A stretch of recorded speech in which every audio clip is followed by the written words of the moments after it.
The Sahara. Sounds exotic, doesn't it? A vast expanse of nothingness, mostly sand, lots and lots of sand. It gets everywhere, in your food, in your hair, probably in places you'd rather it not be. Think of it as the world's largest litter box, but for, well, everything, not just cats. It's hot, shockingly hot most of the time. Then it's cold, surprisingly cold. Nature's little joke. So you want adventure, you say? You crave the raw, untamed wilderness? The Sahara offers that in spades, along with a healthy dose of dehydration, and the constant nagging feeling that you might just be a tiny, insignificant speck, which, let's be honest, you probably are, especially out here where the horizon just laughs. It's a humbling experience, or just plain irritating. Depends on your caffeine levels, I suppose. The Sahara doesn't care about your existential crisis. Just when you thought the Sahara couldn't get more exciting, surprise, it throws in some mountains. The Hoggar Mountains, to be exact, located deep in southern Algeria, because clearly endless sand wasn't dramatic enough. Someone decided it needed a rocky centerpiece, like a giant abstract sculpture nobody asked for, but there they are, jagged peaks, volcanic plugs, sticking out of the desert like sore thumbs, or perhaps very old, very grumpy giants. These aren't your friendly tree-covered mountains. Oh no, these are proper hardcore rocks, sculpted by wind and time, and probably a fair bit of cosmic anger. They rise up, defiant and stark, a landscape that screams keep out. But of course, humans being humans. We see keep out as an invitation, challenging we call it, character building. Alright, let's pretend we care about geology for a moment. The Hoggar Mountains aren't just any old pile of rubble. They are, and I quote the experts, a Precambrian crystalline shield. Sounds impressive, doesn't it? Like something from a sci-fi movie. Basically it means these rocks are old. Really, really old. Older than your grandma's fruitcake. Older than dirt, almost. They've been around since before complex life decided to show up, which makes them, I guess, important witnesses to the Earth's rather dramatic childhood. Think of them as the planet's grumpy old men. These mountains are largely volcanic in origin, which explains all the dramatic shapes. The sharp peaks, the weird columns, the vast plateaus. It's like a giant angry god had a pottery class, and then smashed everything in a fit of pique. The result is a landscape that's undeniably striking, even if it does look like it wants to hurt you. You'll see basalt, granite, and other fun rock types, if you're into that sort of thing. For most, it's just hard stuff underfoot. The star of the show, geologically speaking. You can't talk about the Hoggar without mentioning the Tuareg, the original desert dwellers, the blue people. Not because they're sad, though living here might do that, but because of the indigo dye in their traditional veils. The toggle must, it's called. Very chic, very practical, keeps the sun off, keeps the sand out, and adds an air of mystery, which is always cool. These guys have been navigating this harsh landscape for centuries, which makes them either incredibly resilient or just really, really stubborn. Probably both. Their culture is as fascinating as the landscape is brutal. They're nomadic, traditionally, or semi-nomadic, following the sparse resources, the occasional water source, living a life that makes your minimalist apartment look cluttered. They know this desert like the back of their hand, which is impressive because most of it looks the same. To the untrained eye, anyway, which is most of us. Their hospitality is legendary. A cup of sweet tea in the desert shared with strangers. It's a small gesture, but it means a lot when you're miles from anywhere. They have a rich oral tradition. Stories, poetry, music, passed down through generations around campfires.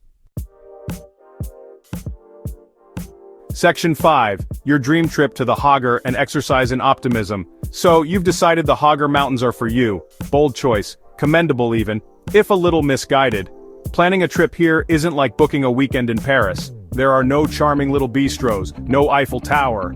Unless you count that one oddly shaped rock as a landmark, you'll need a sense of adventure, a high tolerance for discomfort, and probably a good travel insurance policy.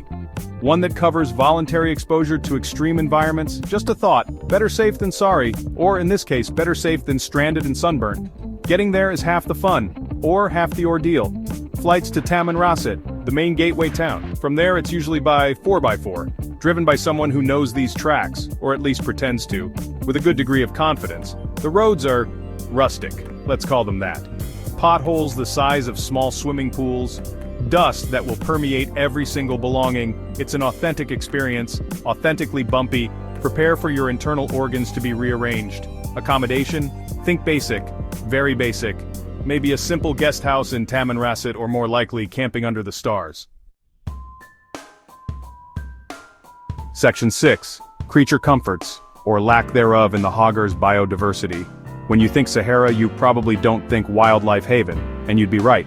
Mostly. The Hoggar isn't exactly teeming with furry critters, or lush verdant forests. Shocking, I know, it's a tough place to make a living, for plants, for animals, for overly optimistic travel writers, but life, as they say, finds a way, even if that way involves being very small, very resilient, and very good at hiding, from the sun, and from things that want to eat you. You might spot some gazelles, if you're lucky, and have good binoculars, Dorcas gazelles maybe, looking elegant and slightly worried, as they should be, living out here.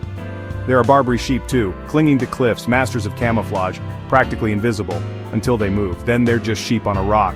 And of course, the fennec fox, the desert's poster child, with those ridiculously oversized ears. Cute, yes, but also highly effective radiators. Nature's clever little designs, for surviving hell on Earth. Birdwatchers, don't get too excited.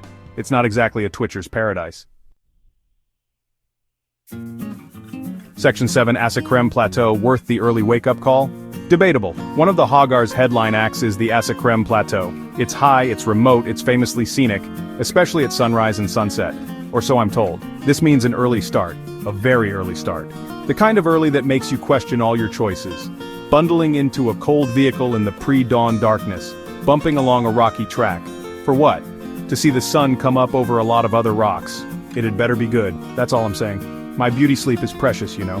The main attraction up here, besides the view, is the hermitage of Father Charles de Foucault, a French priest who decided this remote, windswept spot was the perfect place for quiet contemplation and linguistic study. He built a small stone refuge here in the early 20th century, a testament to faith, or perhaps a desire for extreme solitude. You can visit it. It's very simple, very stark. Much like the surrounding landscape, really, it certainly makes you think.